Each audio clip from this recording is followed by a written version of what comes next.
اللہ الرحمن الرحیم نحمدہ ونصلی علی رسولہ الکریم۔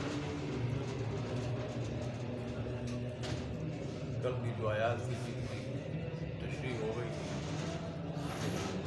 ترجمہ ہو گیا تھا کہ اللہ تبارک و تعالیٰ نے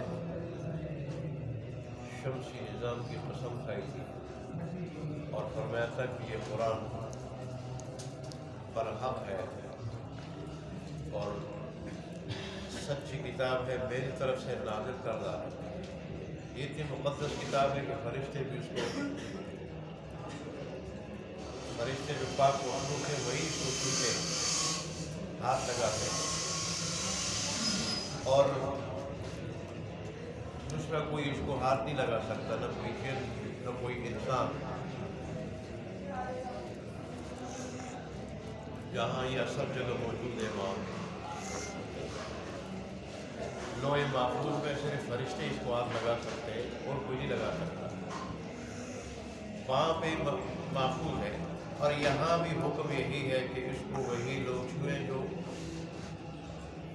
طہارت میں ہو، پاک ہو، وضو میں ہو، اور اس طرح جنابت کی حالت میں، حیض کی حالت میں نہ ہو۔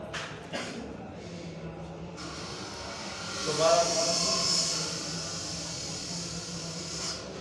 ایک بات تو کل گزری تھی، ظاہری الفاظ کے اعتبار سے ترجمہ یہ بڑھتا تھا کہ مجھے ستاروں کے غروب ہونے کی قسم، اور ستاروں کا نام لے کے اللہ نے پورے شمسی نظام کی طرف اشارہ کیا تھا، ٹھیک ہے، کہ یہ خود ذات کی طرف سے جس نے شمسی نظام قائم کیا۔ اب شمسی نظام کتنا بڑا ہے، عجیب و غریب ہے، جس نے وہ بنایا ہے وہ کتنا بڑا ہے، یہ اسی کا کلام ہے۔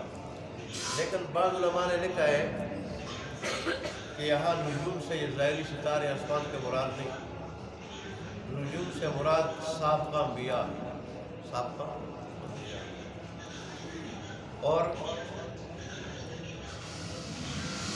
رسول اللہ صلی اللہ علیہ وآلہ وسلم کی مثال سورج کی ہے۔ قرآن نے آپ کو سراج منیر تو کہا ہے نا، سراج منیر قرآن میں، جہاں سورج کو بھی سراج منیر کہا ہے، اور رسول اللہ صلی اللہ علیہ وسلم کو بھی سراج منیر کہا ہے۔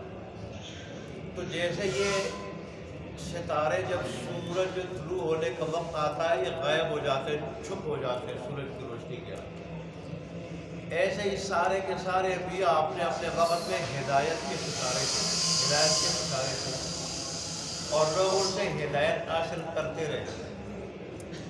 لیکن جب رسول اللہ صلی اللہ علیہ وآلہ وسلم کا دور آیا، آپ جب نور ہدایت کا سورج بن کے نکلے تو سابقہ انبیاء کا دور ختم ہو چکا، سابقہ انبیاء کا دور ختم ہو چکا۔ آپ کی شریعت آنے کے بعد اب ساری شریعتیں منسوخ ہیں۔ آپ کے امام نبی بننے کے بعد اللہ تبارک و تعالیٰ نے انبیاء کا جو سلسلہ تھا وہ مکمل کر دیا، وہ آخری اینٹ تھی عمارت کی، انبیاء کی نبوت کی عمارت کی آخری اینٹ رسول اللہ صلی اللہ علیہ وسلم تھے، وہ عمارت مکمل ہو گئی۔ تو جب آخری نبی، قیامت تک آنے والا نبی، تو سابقہ انبیاء اگر ستارے تھے، کیوں ستارے تھے؟ وہ مخصوص زمانے کے لیے تھے، اس لیے اللہ نے ان کو ستاروں سے تشبیہ دی، مخصوص زمانے کے لیے تھے، وہ مخصوص علاقے کے لیے تھے، وہ مخصوص لوگوں کے لیے تھے، کوئی ایک قوم کے لیے، خاص قوم کے لیے، کوئی ایک جگہ کے لیے، ایک زمانے کے لیے، پھر زمانہ بھی محدود، قوم محدود، علاقہ بھی محدود، تو اللہ نے ان کو ستاروں سے تشبیہ دی۔ اور امام الانبیاء یہ ساری کی ساری دنیا کے، ساری کی ساری دنیا کے، سارے کے سارے انسانوں کے لیے، اور پھر اس وقت سے لے کے قیامت تک کے لیے، قیامت تک کے لیے، تو اللہ تبارک و تعالیٰ نے ان کو سورج سے تشبیہ دی۔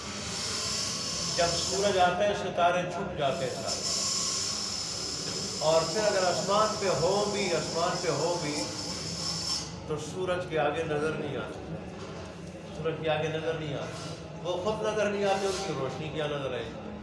ایسے ہی رسول اللہ صلی اللہ علیہ وآلہ وسلم جب اللہ تبارک و تعالیٰ نے ان کو نبی بنا کر بھیجا تو ساری کی ساری شریعتیں منسوخ ہو گئی، اور سارے کے سارے انبیاء اب اپنے اپنے وقت میں زمانے میں کام کر کے چلے گئے خدا۔ اب رسول اللہ صلی اللہ علیہ وآلہ وسلم ہے کہ ان کے آنے کے بعد اب کوئی اور نبی نہیں آئے۔ سورج کے آگے کوئی ستارہ نہیں آ سکتا، ستارہ اگر آ جائے تو سورج کے آگے نظر نہیں آتا، تو ظاہر سورج نکلا تو اللہ تبارک و تعالیٰ نے اب ستاروں کو صاف انبیاء کے دور کو ختم کر دیا۔ اب اگر شریعت چلے گی آخر تک تو رسول اللہ آپ کی شریعت کا نور ہدایت پوری دنیا میں پھیلے گا اور قیامت تک پھیلتا رہے گا۔ تو اس طرف بھی اشارہ کہ مجھے قسم ہے سابقہ انبیاء جو نور ہدایت کے ستارے تھے، نور ہدایت کے کیا تھے؟ ستارے تھے۔ تو جیسے ستارے غروب ہو چکے، مجھے ان انبیاء کے غروب ہونے، ان کا دور ختم ہونے کی قسم ہے، اور میرے نبی کا دور شروع ہونے کی قسم ہے کہ یہ جو ہدایت کا نور آیا ہے یہ بہت بڑا نور ہے۔ اس سے قیامت تک آنے والی انسانیت مستفید ہوگی، دنیا مستفید ہوگی، منور ہوگی، اور اس نور کے بعد ہم کی دو نوریں نہیں آئیں۔ بات کہتے ہیں کہ اللہ تبارک و تعالیٰ نے نجوم سے قرآن مجید کی آیات کی طرف اشارہ کیا، کیونکہ نجوم نجم کی جمع ہے، اور نجم کہا جاتا ہے قسطوار ادائیگی کو۔ جو قسطیں ہوتی ہیں ان کو قسطیں کہتے ہیں، ان کو نجم کہا جاتا ہے، تو نجم کہتے ہیں قسطوار ادائیگی۔ تو اللہ تبارک و تعالیٰ نے قرآن مجید کی جو آیات نازل کی ہیں تھوڑی تھوڑی نازل کی ہیں، تھوڑی تھوڑی، بقدر ضرورت، کئی سال کے عرصے میں نازل کی، اور پھر ان کو غروب کے ساتھ تشبیہ کیوں دی؟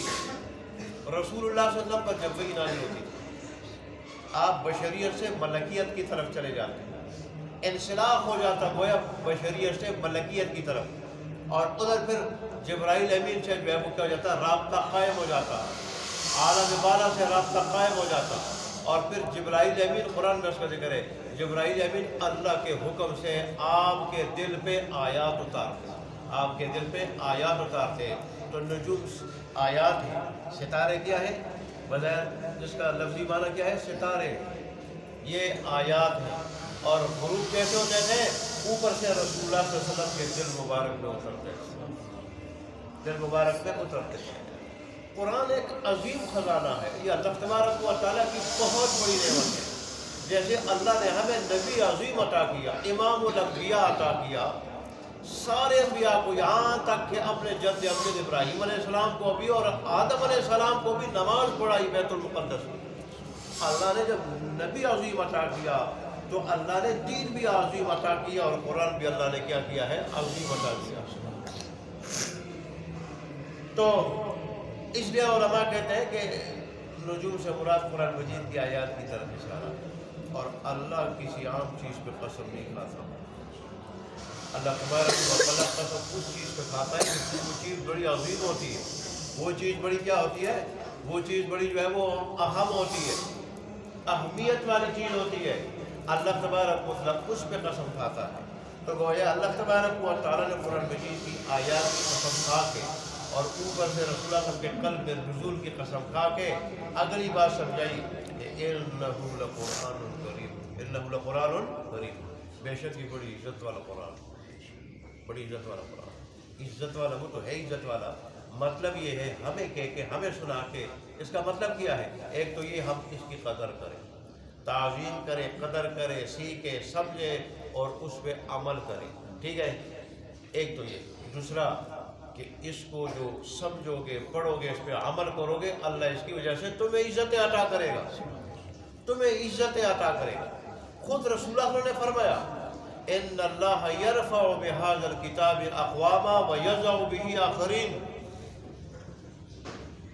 آیت میں بھی اللہ فرماتے ہیں کہ بڑی عزتوں والا ہے قرآن، پڑھو گے، سمجھو گے، عمل کرو گے، عزتیں ملے گی۔ اور رسول اللہ نے ارشاد بھی فرمایا کہ اس قرآن کے ذریعے اللہ تو بعض اقوام کو کیا کر دیتا ہے، بعض عروج تک پہنچا دیتا ہے، اور بعض کو اللہ تبارک و تعالیٰ گرا دیتا ہے۔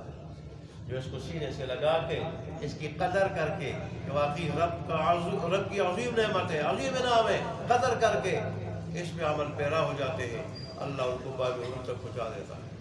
خلفائے راشدین، صحابہ اور 600 سال تک کبھی بیش مسلمان وہ حکومت کر رہے تھے۔ پھر جملہ، حالانکہ 600 سال بعد پھر اس طرح وہ نہیں رہا تھا، لیکن پھر جملہ پھر بھی جب ان میں جو ہے کیا تھا، قرآن کی خدمت تھی ان میں، ان پہ عمل تھا، تو اللہ نے ان کو اقتدار عطا کیا اور غالب رکھا۔ لیکن جب لوگوں نے بالکل پاس پڑھ ڈال دیا اور اللہ تبارک و تعالیٰ کی اس کتاب پہ عمل کرنے اور اس کے مطابق انفرادی اجتماعی زندگی رعایا کی اور حکومتی زندگی گزارنے کے بجائے انہوں نے غیروں سے، گوروں سے اشارے لینے شروع کیے، غیر مسلموں سے رائے لینے شروع کی اور اس کے مطابق حکومت چلانی چاہیے۔ حالانکہ وہ خود پریشان ہے، ٹھیک ہے، بظاہر دنیا کی ان کی ترقی ہے، لیکن دل کا سکون نہیں ہے، دل کا سکون ان کو نہیں، اور وہ امن بھی نہیں ہے جیسا ہونا چاہیے۔ وہاں بھی زنا بالجبر کے اور طرح طرح کے واقعات پیش آتے ہیں، کبھی کسی نے خنجر مارا، کتنوں کو لٹا دیا، کہیں اسکول میں گھسا اس نے فائرنگ کی اور اتنوں کو کر دیا۔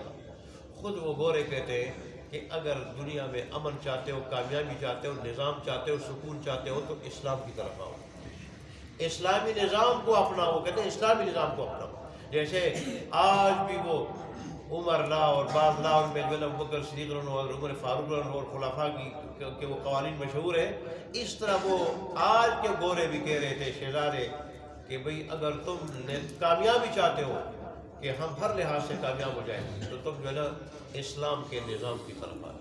وہ تو یہ کہتے ہیں، اور ہمارے حکمران اور ہم پتہ نہیں کہاں کون سا خواب ہم نے دیکھا ہے، ہم ان کی نقلیں اتار رہے ہیں اور ہم ان سے نظام لے رہے ہیں، ان سے قوانین لے رہے ہیں، ان سے جو ہے وہ مختلف قسم کے پروگرام لے رہے ہیں کہ ہم کسی طریقے سے کامیاب ہو جائیں، اور اس لیے کامیاب نہیں ہو رہے، پستی کی طرف جا رہے ہیں۔ اللہ نے اتنی عظیم قسمیں جنم کھا کے خود فرمایا کہ اگر تم جانو تو انہ لقسم عظیم لو تعلمون، قرآن کی آیت وانہ لقسم لو تعلمون عظیم، اگر تم جانو میں نے بہت بڑی قسم کھائی کہ شمسی نظام کی قسم کھائی ہے، یہ کتنا بڑا نظام ہے، اس کو تو مانتے ہو، بہت بڑا نظام ہے، سائنسدان مانتے ہیں، پڑھے لکھے مانتے ہیں، تعلیم یافتہ مانتے ہیں کہ بہت بڑا نظام ہے شمسی نظام۔ تو یہ شمسی نظام بنایا کس نے؟ ایسا قریب عجیب نظام بنایا کس نے؟ یہ اس کا کلام ہے، اور ہے کس لیے؟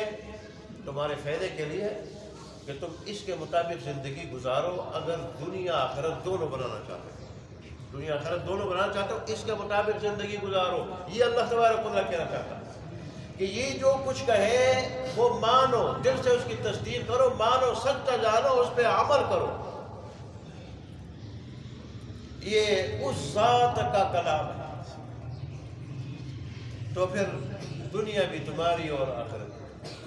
بس اللہ تبارک و تعالیٰ ہمیں قرآن کی، دین اسلام کی اور اس رب کی قدر کرنے کی توفیق عطا فرمائے، اور ان سے محبت کرنے کی توفیق عطا فرمائے، اور ہمیں اللہ ان کا مکمل مطیع اور فرمانبردار بنا دے۔ باقی دعوانا الحمدللہ۔